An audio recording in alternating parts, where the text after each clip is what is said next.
Welcome, everyone, to the latest episode of the Sight Screen Cricket Journal podcast. I'm your host, Tawhid Qureshi. I know haven't had an episode out in a little while, but that's not to say that I've not been busy, and obviously lots going on as well in the world of cricket and indeed in Bangladesh cricket. There's been a couple of series, obviously the Tour of the West Indies and just concluded the tour of Zimbabwe.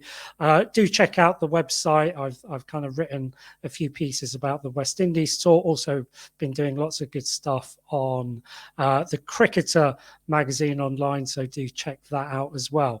But today we're going to focus on someone who I think really is the cricketer of the moment. He's in a phenomenal rich vein of form. He's scoring runs for fun. He's also taking crucial wickets, which has really helped his team, which is Zimbabwe. He is Mr. Sikandar Raza. Welcome, Sikandar Bhai. Thank you very much, David. Thank you for having me on the show.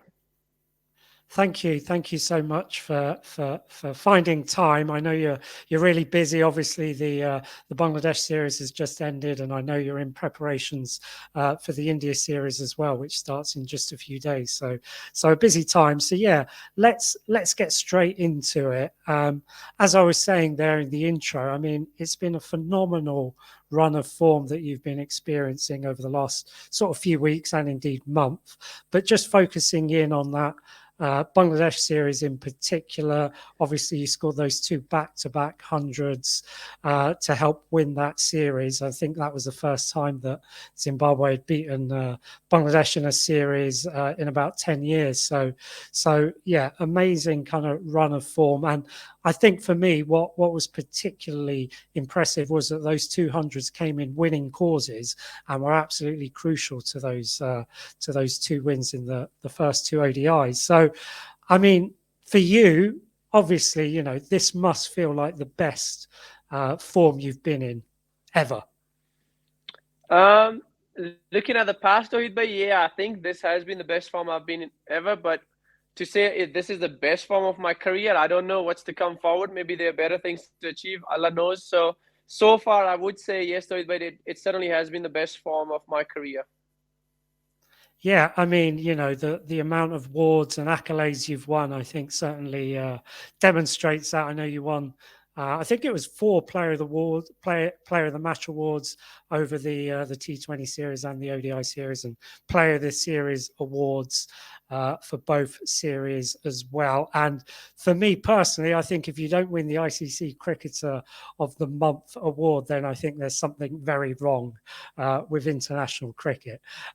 But yeah, just going back to those ODI centuries, I mean, they both came, as I was saying, in absolutely kind of critical circumstances. You know, you had your backs against the wall in both of those ODIs. You were sort of 3 or 4 wickets down for about, I think, 40 or 50 runs in both occasions. I mean, what was the feeling as you know you started your innings in both of those games?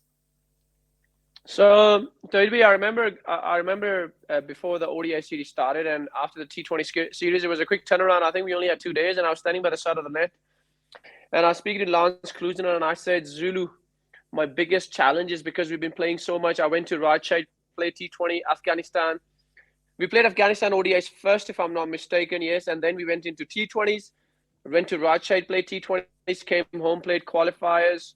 Then Bangladesh came and we played T20s first. So when we were going into the ODI series, I remember speaking to Lance and I said, Zulu, if I can leave the ball well, I think I give myself half a chance to score some runs. Because my main idea is to make sure that I'm always in a good position. I get in line, I'm in a good position, and then decide from there. So I think I've been getting into good positions, and that's why I've been scoring runs in T20. But if I can leave the ball well in ODI cricket, especially earlier on, Zulu, I think it gives me half a chance. So when I walked out, and I think we were 46 for 3. So my idea was to try and watch the ball as hard as I can and try and leave well. If it's there to play, you look to play the ball, and of course you make a decision after every ball. I try and play and then make a conscious decision that is it there to play or leave. So I remember leaving well, and then before I knew it, I got a drive ball, I got a cut ball or a pull ball, I think, and once you get a couple of boundaries, my innings started to flow, and when it started to flow, then I was trying to just rotate the strikes, hit the big pockets, try and run well, and that's all at the start. That's all there was. Absolutely, and of course, it's important to remember that both of those wins were sort of team efforts, even though you totally dominated the series. I mean, I can't remember any sort of single player dominating a series so much in recent times. But of course, there were two other crucial hundreds in both of those games: Innocent Kaya and the captain Chikava. So yeah, talk about those two names. I mean, I guess it's interesting for certainly from a UK perspective or even a Bangladesh perspective. We don't see Zimbabwe play an awful lot, and so some of these new names really are quite interesting for us. So Reggie is a senior guy. I mean, Reggie plays all forms of the game, so he's a very regular face in the national setup. Eno, on the other hand, is a very new guy, and I remember speaking to Eno as well. We play franchise for the same team, and I remember speaking to him, and I could see the hunger, and I think his strong areas. I felt his innings started to get going because Bangladesh ended up bowling to his strengths, and once it was going, and by the time I walked in, and I remember, I think, like I said, it was 46 for 3 in the second game, and maybe 56 or 60 for 3. But when I was batting with him, so I reminded him his own words, what he used to say to me in the nets and what he used to say to me in the franchise. And then we started planning our innings. And every time I felt like he's trying to push too hard or he's lacking behind, we always got together in the middle and said, this is where we have to be. We ended up setting small targets. We ended up achieving it every target, and we try to break the game down into fragments. And before we both could know, we were running well, we were hitting the ball well, we were finding boundaries. And I thought Eno's 100 was exceptionally magical just to watch it from the other side. And then second 100 with Regis. Regis has been batting really well. He times the ball really well. He's been unlucky in a few instances, but he's been batting well. And he came out with a real good positive intent. And I remember telling him, mate, I'm actually struggling in the second ODI. I haven't found the rhythm. I haven't found the flow. And then Regis came along and he scored the fastest 100 for a Zimbabwean in 70-odd balls. And he batted like an absolute dream to it. But I tell you, he ran well. I remember there was a spell from Taijul and Tuskin, and I was struggling. There were 4 dots every over, and I wasn't going. And he will just come on and take one. Like he's batting on 200, and I'm just starting my inning. So Reggie batted like an absolute dream. And if it wasn't for his 100, I think we would have genuinely struggled to win the second game. For sure. I mean, both of those partnerships were absolutely crucial in both of those victories. One thing that, I wanted to ask you, and you were kind of talking about it there. You've obviously played in the BPL, so you were with the Rajashai franchise in the last edition, which was a team that Mushfiq Rahim also represents. And you've played in the BPL for a few editions. You've also played Dhaka Premier League cricket as well in Bangladesh. So, you obviously enjoy playing cricket out there is one aspect, I guess. But also the second question, I guess, was, do you feel that's kind of helped you in terms of facing, the Bangladesh national team? So I played a T20 tournament in Rajshahi, but I played for Khulna, the last edition of BPL. Before that, I was playing for Chittagong, and yes, I played with Mushi a couple of times. No, sorry, I played with Mushi a couple of times. So maybe some of these guys that I faced in the international cricket, because Bangladesh calendar is exceptionally busy, so these boys hardly play DPL. So I didn't really play much DPL against them. I generally like to play cricket, but one thing that I would say is that, and I'm forever grateful, that the amount of opportunities I've received from Bangladesh, I mean, no words, I don't think so. I have words to express my gratitude towards it. I'm very grateful for those opportunities in Bangladesh, not just against Bangladesh. I think Bangladesh has helped me to grow as a cricketer in general. And the lessons that I've learned in Bangladesh have definitely helped me in international cricket. So I wouldn't just say that because I played in Bangladesh, it helps me to play against.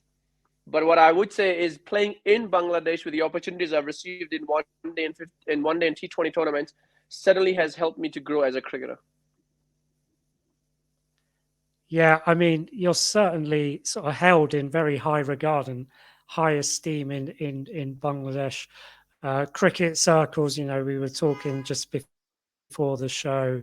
We've got some mutual kind of friends in the media out in Bangladesh, and they always talk very highly of you. Just looking at the series a little bit more, I guess, from a Bangladesh point of view.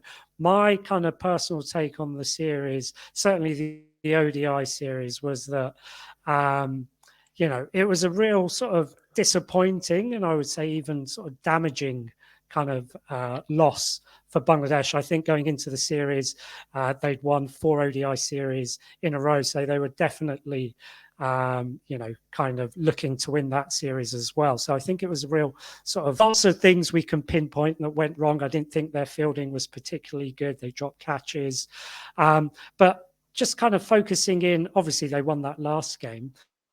But focusing on the first 2 games, for me personally, I felt that, they were playing a bit conservatively. Obviously, they were batting first. It felt like, just getting to that sort of 300 score they thought would be enough. Whereas I feel, the modern kind of more attacking style of kind of white ball cricket is about not necessarily keeping wickets back for the last 10 overs, but just trying to maximize those opportunities throughout the innings. So for me, I don't think they really kind of did that. And I think in both kind of games, they may have kind of left 30 or 40 runs out on the field if they'd really maximized their opportunities. But, I guess from your point of view, when you were facing those 290 odd and 300 targets, did you feel, when, and the team, did they feel that, did they feel confident in chasing those down? Did you think, oh, maybe they haven't quite scored enough? Tawhid, we are comfortable setting and chasing. Zimbabwe is set up like that because it is your point of view, and I fully respect that.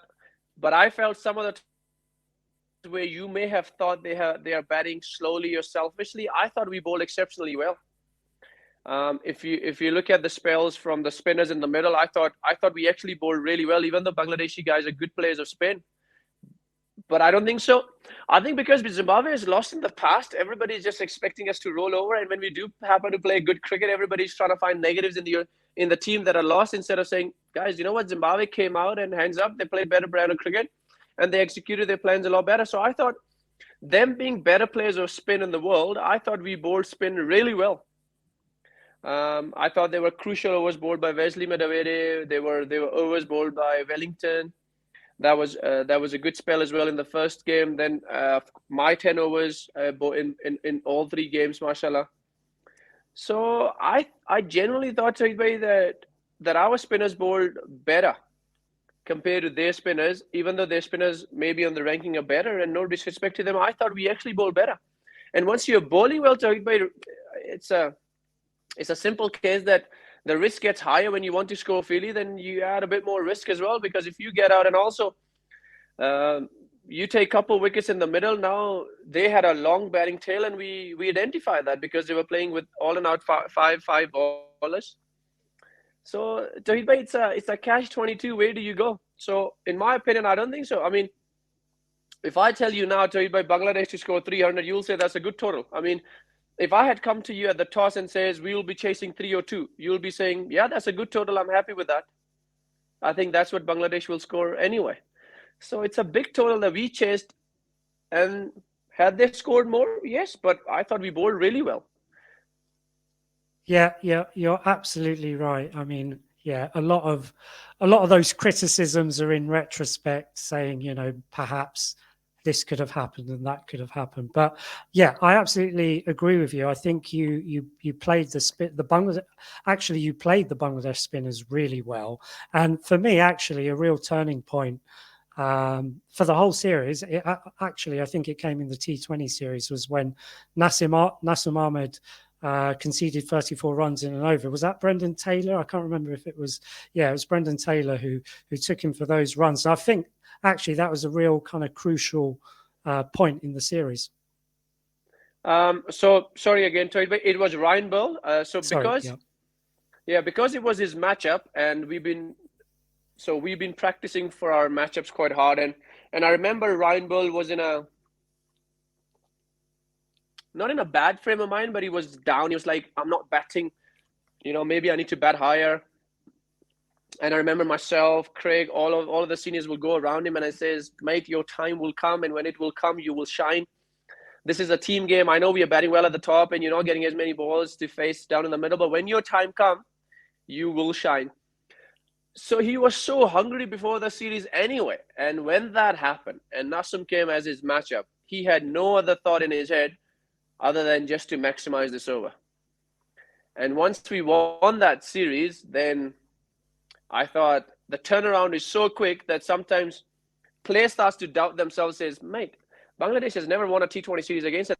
They won it, and now in 2 days' time, you're playing another ODI. So mentally, maybe not everybody's there. Some people are still doubting, and once you walk out with a bit of a doubt, then sometimes that's all you need to expose. And I thought as cricketers, as Zimbabwean cricketers, we all did what we could, even though I agree the coach was right. I don't think so in the first 2 games we fielded particularly well. I don't think so our attitude was there. Maybe fatigue was kicking in or doubt was, whatever it was, but we ended up winning the games. And in the last game, even though we lost, but I thought our attitude and our fielding, our bowling was top draw. Yeah, absolutely. I mean, yeah, just quickly on that last game. I mean, personally, I was kind of expecting that last wicket partnership. I thought there was a good chance of getting Zimbabwe over the line at one point. They added something like 50 runs, I think, and I honestly believe if they'd have added another sort of 20 or 30 runs, then Bangladesh would have really started panicking. But the other interesting thing about that last game is obviously you got out for naught. But what and I guess that just shows that cricket is such an unpredictable game that you can be sky high one day, and it's such a great leveler in terms of you're only as good as your last innings is kind of the famous saying, isn't it? But what really interested me was at the post match presentation ceremony. You were talking to Tino Mawayo, who's a good friend of mine as well, and I really liked your reaction. Basically, you said, I'm my reaction and my response to scoring 0 is absolutely the same as scoring those 200s in the last 2 games. So yeah, talk us about that kind of equal reaction, I guess, and how you kind of develop that.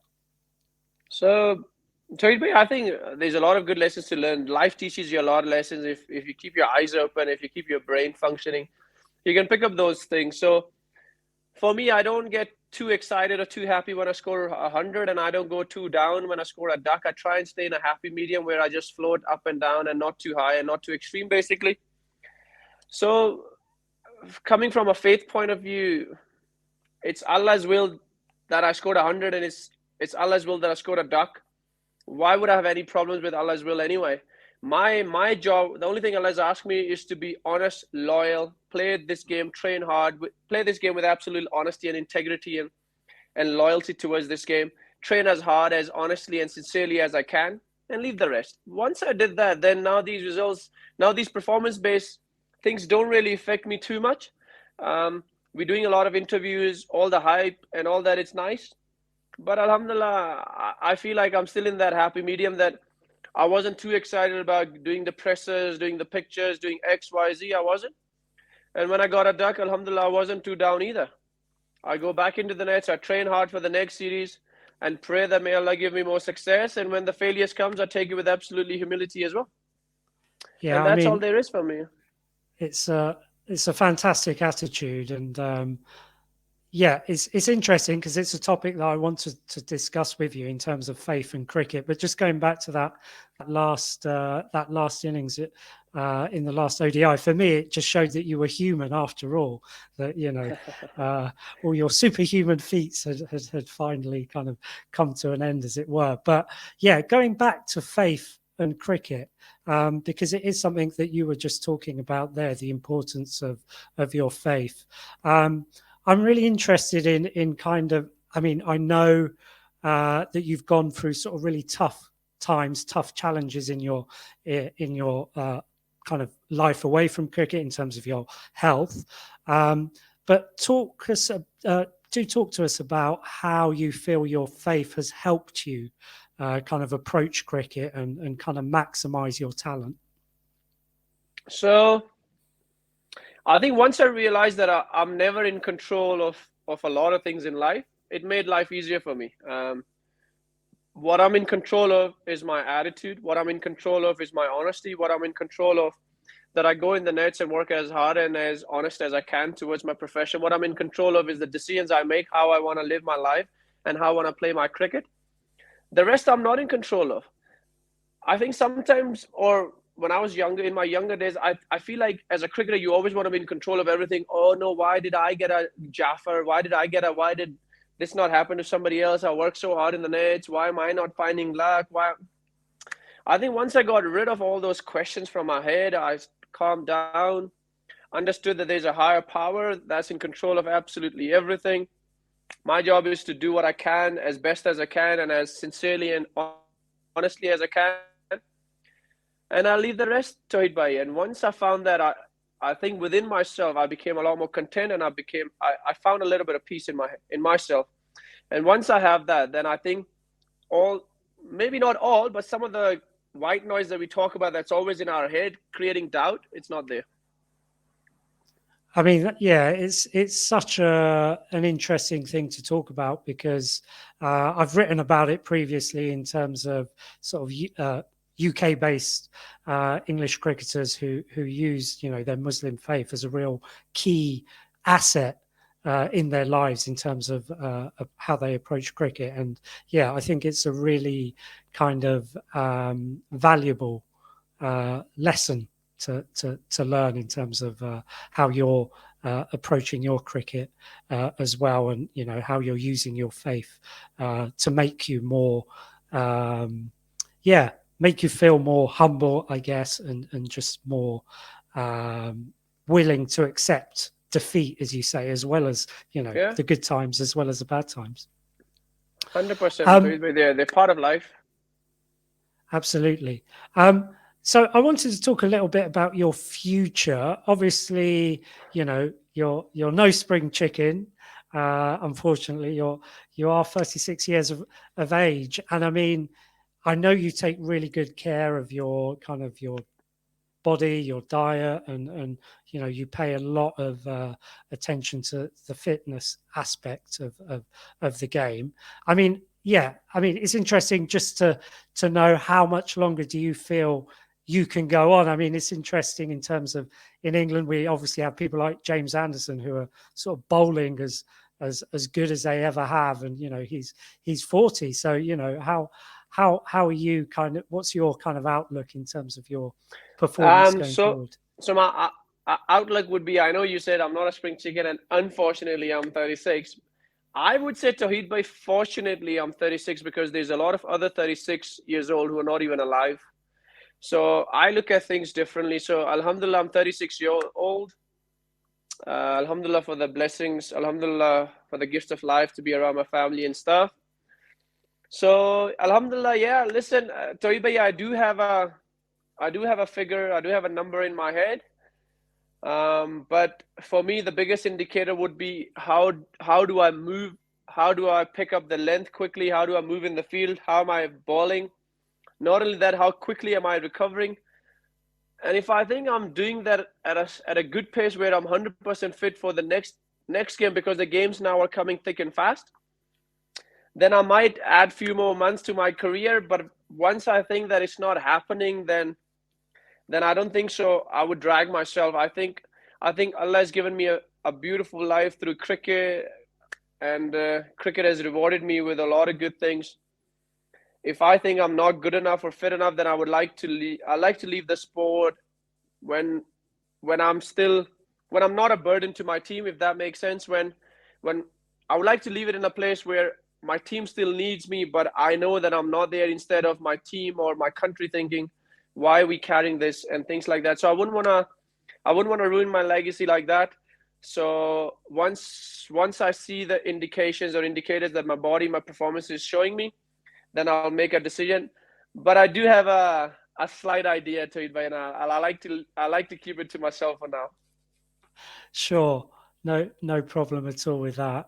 And then I guess just kind of long term, sort of after your playing days are over, have you got an idea in terms of, would you still like to be involved in Zimbabwe cricket maybe? Or, in terms of coaching, would you like to get more experience around the world? Or indeed, you're looking at the media side of things, because there are sort of different options now after international cricket. Toby, I don't know, but I think because I've given so much to cricket and cricket has given so much to me, I like to stay in touch with cricket, whether it's through media, commentary, coaching, consultant, or management or administration. I don't know that yet. What I do know is once I hang my boots, I'll disappear for some time and just go blank. Take my family, take myself away from cricket and from everybody, and just finally manage to spend some good time with them. Couple of months away, doing nothing, just basically go blank. And maybe if an idea comes when I'm on a holiday with my family and opportunity comes here and there, but once I retire, my idea is, or what I would like to do is to do nothing for a few months before I can make up my mind where exactly I want to go, where my passion lies.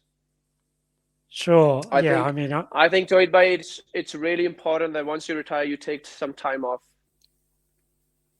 For sure, yeah, I'm sure.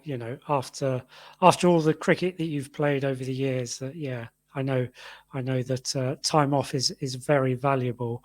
I guess to kind of not quite finish off, there's a couple more questions I wanted to ask you, but yeah, I guess they're kind of hypothetical questions. So I'm saying kind of what if. So there's kind of two things that interest me in particular. Firstly, looking at Zimbabwe cricket in particular. So we all know for various reasons that we won't go into that, Zimbabwe cricket and Zimbabwe as a team, they're not part, or they weren't part of the World Test Championship that's going on. They're not part of the next World Test Championship. They rarely get to play against some of the the top three, as everyone calls them. However, I know you've got a series coming up against India and Australia as well, which is fantastic news, I think, for Zimbabwe cricket. But I guess my question is that, if you think about your career over the last sort of 10, 15 years, it's almost kind of coincided with a time when, Zimbabwe cricket has had quite a low kind of profile, I guess, internationally. So do you ever think to yourself, I wonder what if, say, like 5 years ago, 10 years ago, what would have happened if I tested myself against the absolute best in the world? If I played in Australia, if I played in England, what would have happened? Does that kind of thought kind of creep into your mind at all? No, not really. But if anything, if I had played against some of those guys, I think my career would have been very short-lived. So if I had to face Shoaib Akhtar in his prime, or Wasim Akram or Brett Lee and Tayed and all these guys, I think my career would have been very short-lived. To face Murli and Vas, you pick a country and there is just names after names. So no, I think sometimes if I start thinking about what if I wasn't a 36-year, what if I was this successful, or I was doing this when I was 25 years old, I think that is the reason I don't think so, because I think that is basically complaining to Allah about things that I already have, but I need more time. And because I'm at peace within myself, so I don't think along these lines. I don't think like that. I don't think like, what if I had tested there? What if I've done that? Nah. For me, what if? Nothing. So for me, the biggest thing is this is happening right now. This is what I need to do, and be absolutely grateful and thankful to Allah for what I'm doing and what I'm receiving and what I'm getting. And that's all that matters, to be honest. But yeah, there's not a lot of what ifs that come to my mind. Absolutely. And again, I think, that's such a positive attitude to have towards cricket and life in general, I suppose. So I guess just kind of rounding things off, you've got the series coming up against India, and Australia, and then fantastic news that you've qualified for the World T20 as well. How do you, what's your kind of plan over the next few months? It's obviously going to be quite a hectic time leading up to the World Cup. I mean, how do you see things panning out for you personally and the team? So for me personally, what I've realized that Zimbabwe is not used to playing a lot of cricket. So once we have played a lot of cricket, we have had a lot of injuries now. Some of the injuries you can avoid, and some of the injuries maybe you can't avoid. So my biggest goal is to try and make sure I do extra care. I look after my body extra. Make sure I'm spending some time, because sometimes when you're playing a lot of cricket, fitness takes a bit of a back step because you're constantly playing and you need your body to rest well so that you're preparing for the game well. So what I've realized is that maybe if I cannot spend the amount of time I want to spend on my fitness, but still give my fitness some time so that I'm always topping up a little bit so that I can sustain all these games. No point qualifying for the fixture and then not going, God forbid, through an injury or something. So I will try and do as much as I can to make sure I stay fit. And if it happens to, God forbid, if there's an injury, then alhamdulillah, I accept it as a will of God and be okay about it.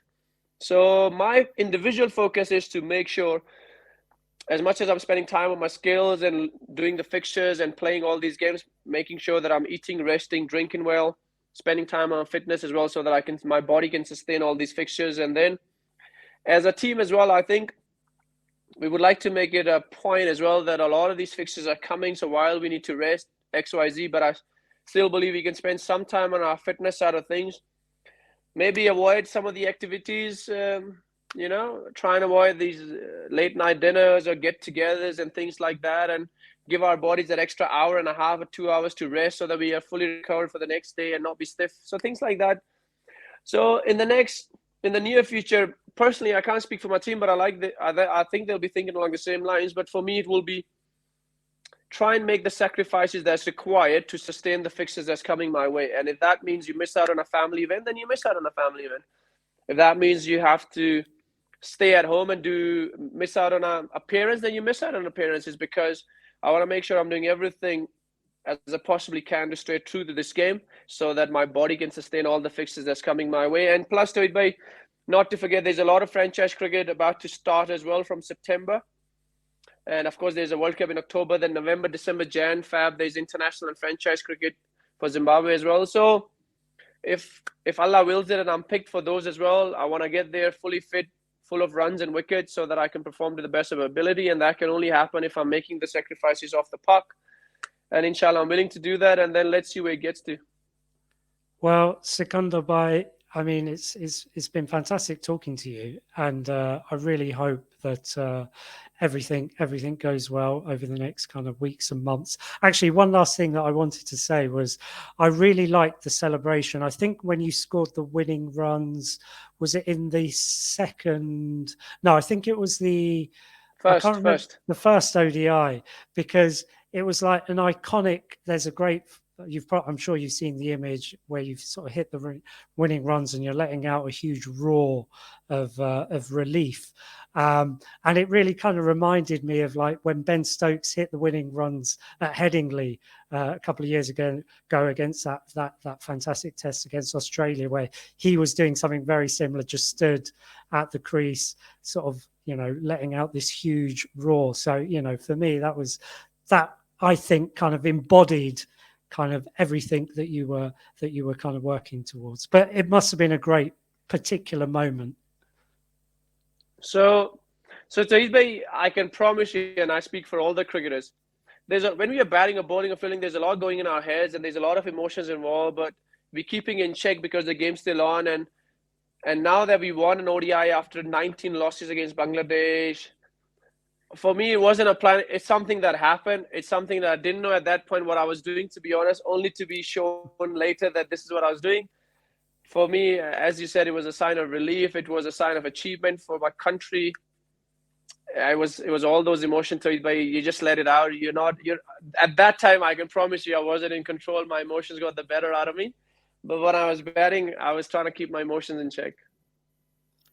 Brilliant. Well, I mean, I think you were allowed that moment of celebration, surely, for that fantastic Thank innings. you. 117 not out it was, and of course followed up by the 135 not out in the second ODI as well. So, Sikandar Bhai, thank you so much again for coming on and speaking. It's been really fantastic to hear your insights about the series, about how you approach cricket in general, and kind of your hopes for the future as well.